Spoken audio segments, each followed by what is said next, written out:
Okay, hi guys. So, good evening. Ayan. So, ano nga ba yung update ko? Actually, naantok na talaga ako but I remember na kailangan ko mag-update for my vlog kasi hindi na ako nagiging consistent for the past few months.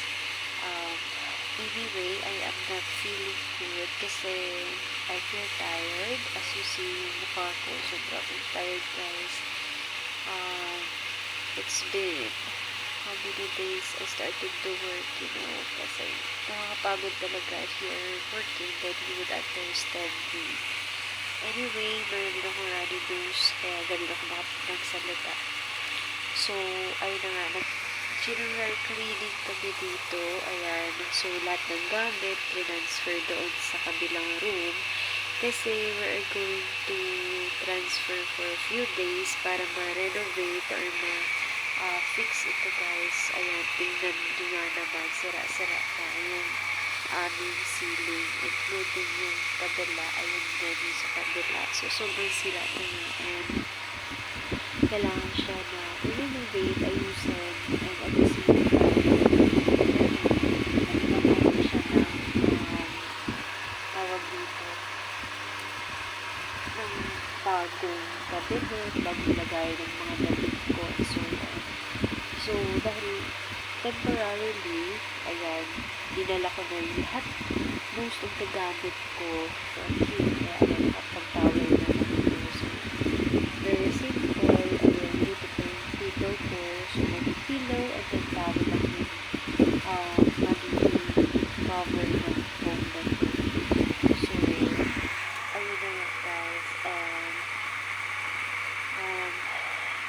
kailan ba ako nag-day off? So, nag-day off ako 7, ikinasal yung best friend ko May 8, 9, ayan, so bumalik ako dito 9, as in sobrang nakakapagod talaga guys, kasi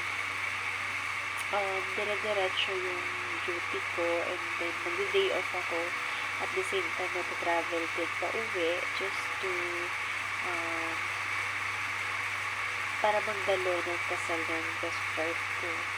So, yeah, ayun na nga. And then after that, duty na naman. So, nakakapagod as in sobra.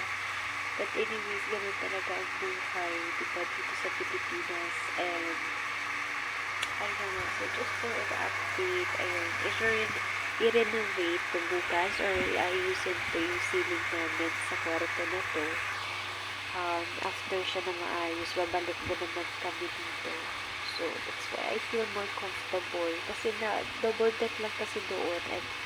And I was thinking na baka hindi ako makatulog agad. That's why bumalik muna ako dito since hindi pa naman nila ginagalaw yung ceiling. Kasi bukas pa naman sa start ng renovation. So, ayun, for now, dito lang ako matutulog. Kahit walang lahat, wala akong gamit dito. Ayan, ako lang, and at the same time, towel, and then, yung, pillow. So, in case na very early yung pasok ko sa work, dinala ko na din yung aking, tawag dito, yung aking uniform for tomorrow. So, ayun na nga. And, if not naman, then, it's okay. So, kung closing ako, it's okay lang din na hindi ako mag-gising ng super early. Okay, so, I think guys, that's for my update for today. Sorry kung very short siya kasi napagod na ako and I just wanted to close my eyes. Nagpaalam na din ako sa jowa ko. So, ayun, good night guys and see you sa next vlog ko. Bye-bye!